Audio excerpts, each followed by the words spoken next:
Hola a todos, hoy veremos bobina de Tesla. Para empezar deberíamos saber acerca de Nicolás Tesla. Y nos damos cuenta que este personaje nació el 10 de julio de 1856 y falleció el 7 de enero de 1943. A la edad de 86 años, causa de muerte, infarto agudo de miocardio. Residencia, pues según la geografía, estuve en varios lugares importantes trabajando. Por ejemplo, Praga, Budapest, Graz, París, Colorado Springs. Pero nació en Australia, por lo tanto es austriaco. La lengua materna es serbocroata.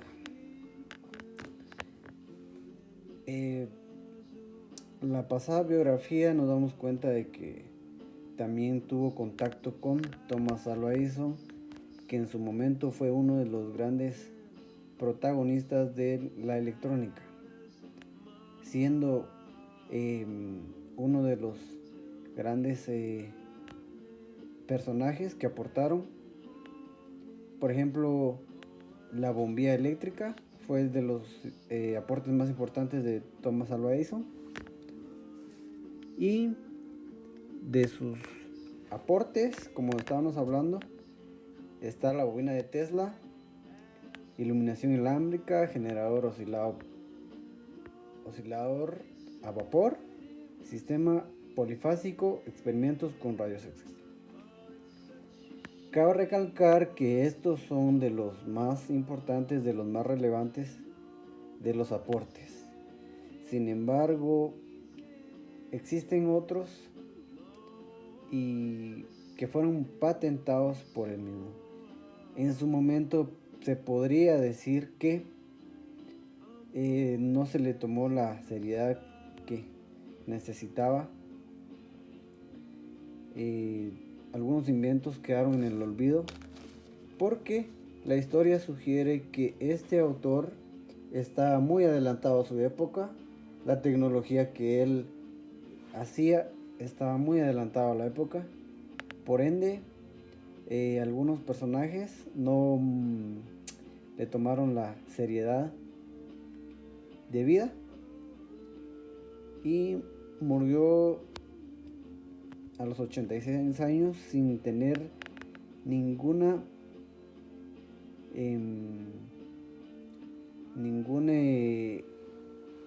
ningún premio o algo que avale sus patentes que era la época.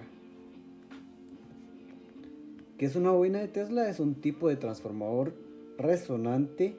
La bobina de Tesla está compuesta por una serie de circuitos electrónicos resonantes. Las bobinas de Tesla de mayor tamaño pueden provocar chispas eléctricas con gran longitud. Como vemos en la imagen, vemos una de las primeras bobinas que fueron fabricadas en su época. Veamos entonces el circuito que está conformado por la bobina. Sugiere que aquí vemos una bobina principal, la más grande, la más que da más trabajo.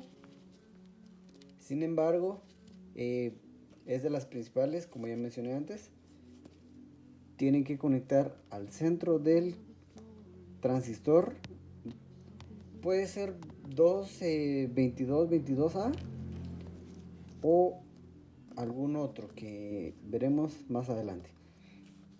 Un resistor de 22K, 9 voltios, un switch si así lo prefieren, o podemos agregar un LED. Si vemos aquí tenemos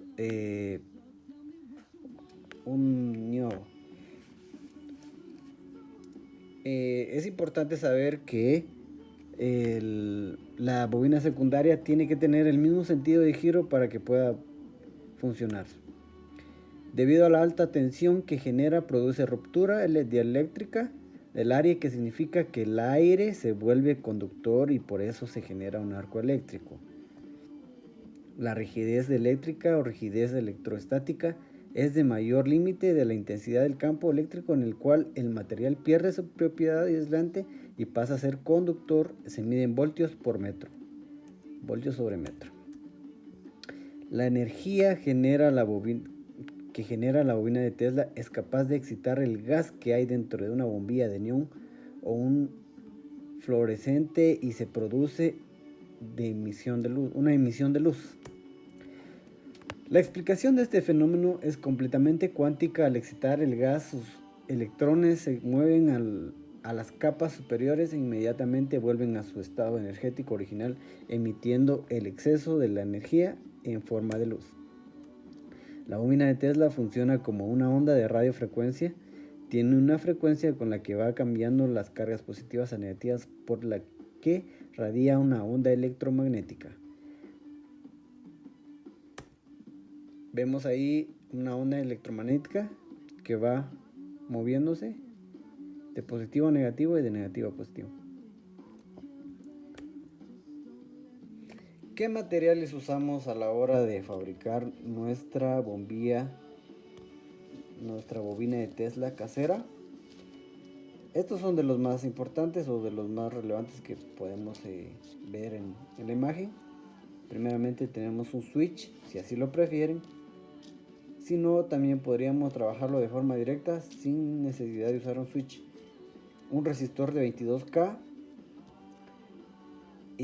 una resistencia de 22K, un transistor 22A22, pero les recomendaría cambiar el transistor a uno de B139, que es el que a mí me funcionó. Si se logra ver en la cámara, vemos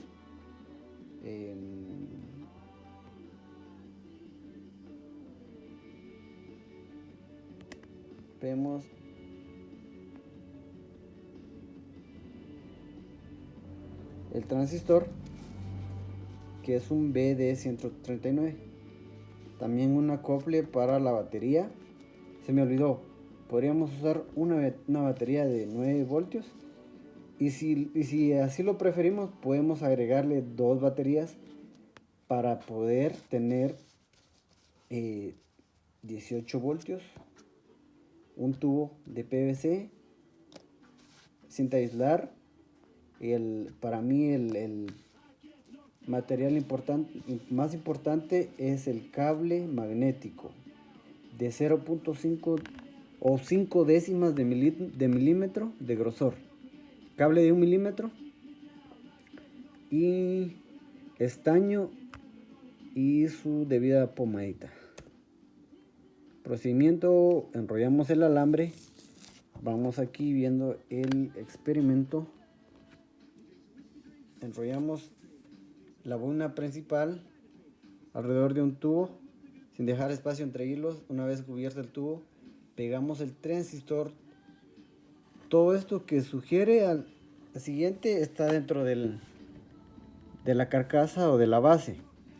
Fijamos un interruptor en el sitio, en este caso ahorita está encendido, apagado. Y pegamos la bobina a la base, soldamos la resistencia 22K, la pata central del transistor, soldamos un alambre de la parte de abajo de la bobina de la pata del transistor, pegamos una punta de alambre de 15 centímetros al extremo de base, dado 2 vueltas de la bobina. Sería la bobina secundaria que vemos aquí. Como ya mencionamos antes, tiene que tener el mismo sentido de la bobina principal. Y hacemos un puente desde la otra punta del cable hacia la resistencia. Hacemos un puente desde resistencia hasta el interruptor. Soldamos un cable con la pata de interruptor y cable negro izquierda del transistor. Probamos un foquito ahorrador de preferencia. Y cabe hacer mención que el diagrama lo veremos a continuación. Si nos damos cuenta, tenemos todos los componentes y el diagramita. Aquí podemos usar este transistor TP31C, pero como ya les mencioné, el que a mí me funcionó es el TP139, o pueden buscar un equivalente si así lo prefieren. Entonces vamos a hacer la prueba de la bobina.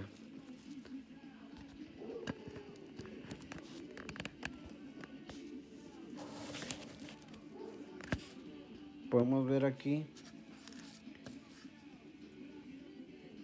ahorita está apagado. Tenemos nuestro foquito y no prende. Bueno, procedemos a prender aquí y vemos cómo funciona nuestra lamparita sin necesidad de cables y totalmente autónomo. Todo esto se logra gracias al electromagnetismo y algunos otros componentes que hicimos mención anteriormente. Eso sería todo de parte de Benildo. Saludos, que tengan buenas vibras, saludos.